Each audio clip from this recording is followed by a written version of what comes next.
Sudan as piece of land has nothing to do with the difficulties that we human beings in the Sudan have created. Therefore, there is no need to attack the land. Let us attack our wrongful thinking, our wrongful political thinking.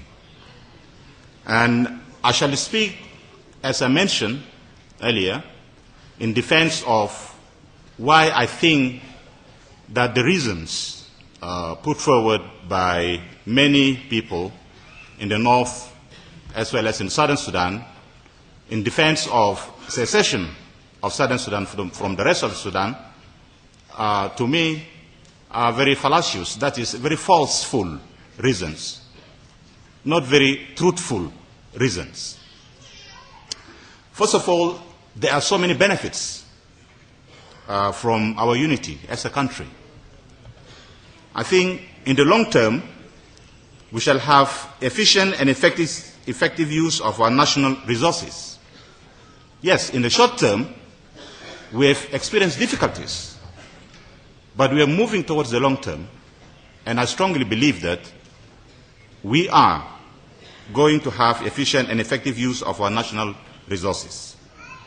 And I also think that in the long term, we shall be able to have efficient and effective use of our various physical infrastructures in this country. Because if you look very carefully at the reasons why we went to so many civil wars, it's simply because of resources, infrastructures, and power. Number three, I think in the long term, there shall be political, social, economic, financial, cultural, security, and military stability in this country, because we are moving towards that. If you compare the period between 1956 up to 1972, and then you compare between 72 to 83, and you compare between 2005 and now, you shall be able to discover some periods of quietness. Because when we get tired of fighting and killing one another, we become very sober politically, and we resort to peace. So let us pursue this peaceful path. And I also think that there shall be more effective and beneficial use of our international relations and concomitant opportunities and resources for common good and prosperity.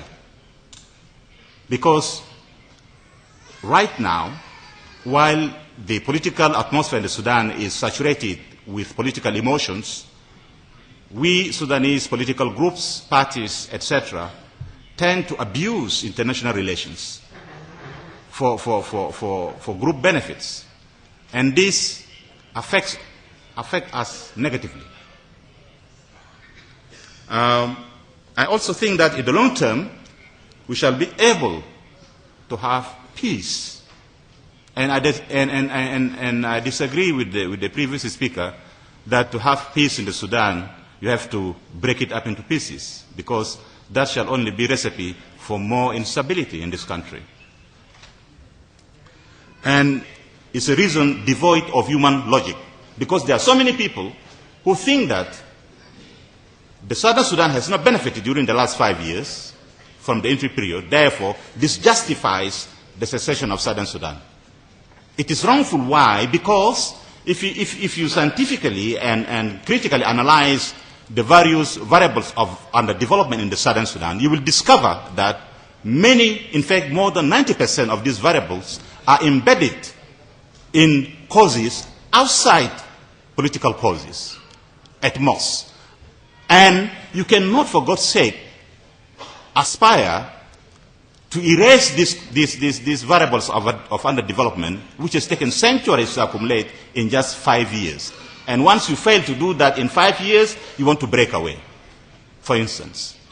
It doesn't solve it, because you'll be faced with the reality that you can't erase that.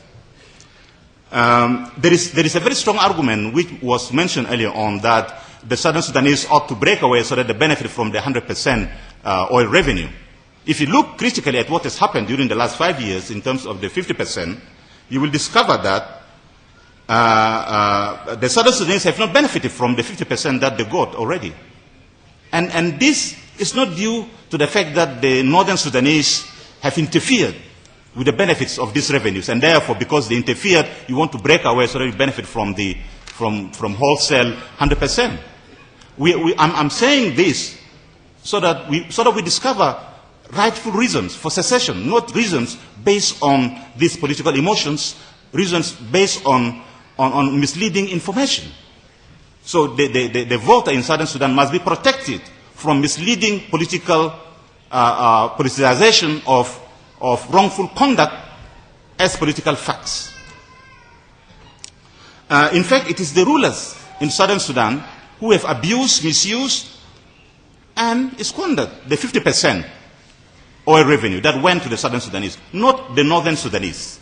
And this, the people of Southern Sudan must understand so that they decide properly whether really they want to vote for secession because they haven't benefited from the 50% oil revenue or not.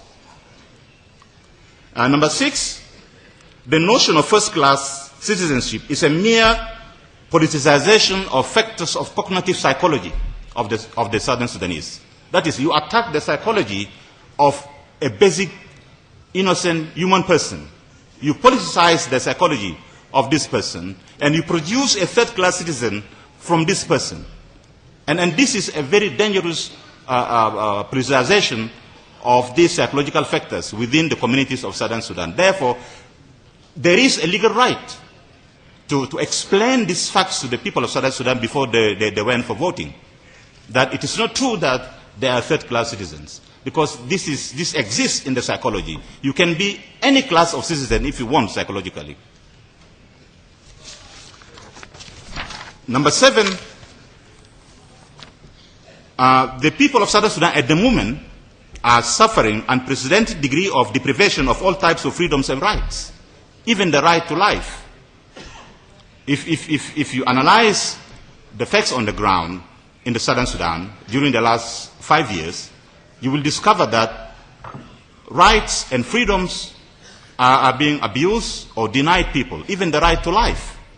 And this is not being denied these particular victims by the Northern Sudanese. And this must be made very clear to protect the voters in the Southern Sudan, that there are reasons, because if they're going to vote for secession, they must know the reasons why there is so much deprivation of rights and freedoms, not because of Northern Sudan, because they will discover that it is not the Northern Sudanese, and therefore they will resort to more violence. In fact, the Southern Sudan is now rocked to the core by fractious tribal killings. Tribal groups kill themselves on sight. You don't kill yourself on sight because you want to secede. There must be some more causes. Therefore, this must be addressed, because if it is not addressed, it will never help in a seceded Southern Sudan. So the voters in Southern Sudan must be made to understand. In fact, I strongly believe that the greatest enemies to the people of Southern Sudan are the Southern Sudanese themselves.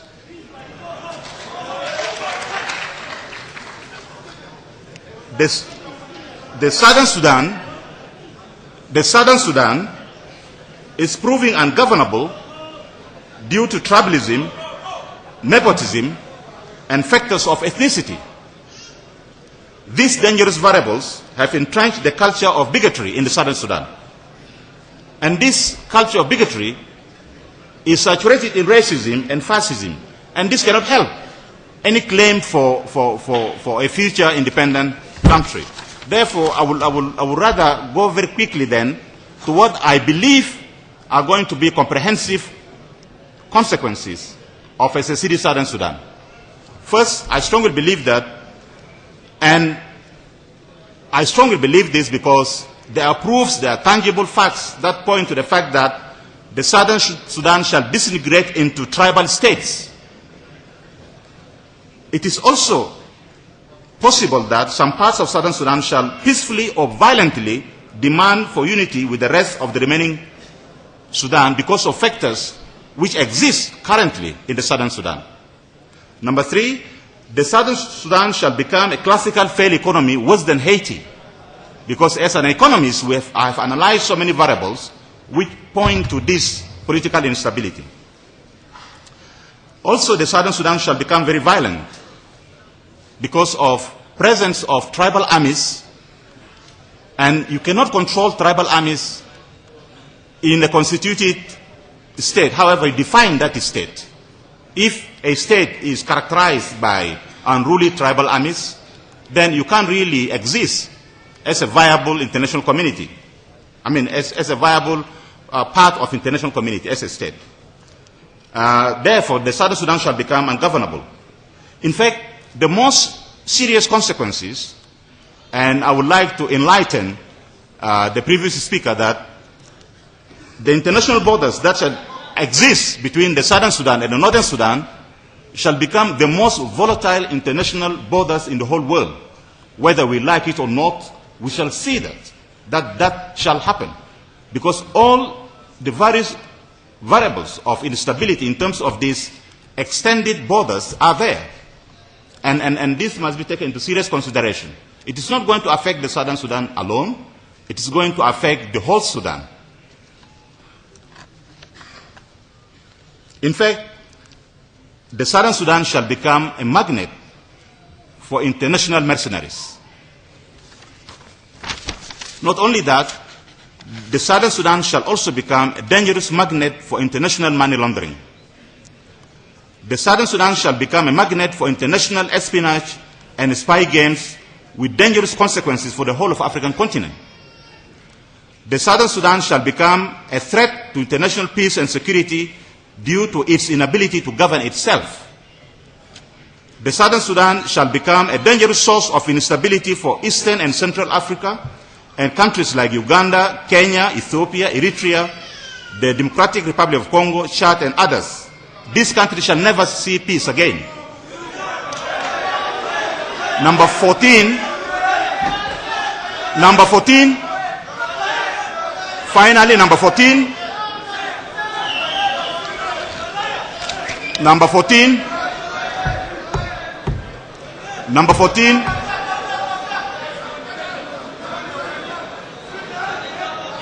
Number 14. Finally, sir. Number 14.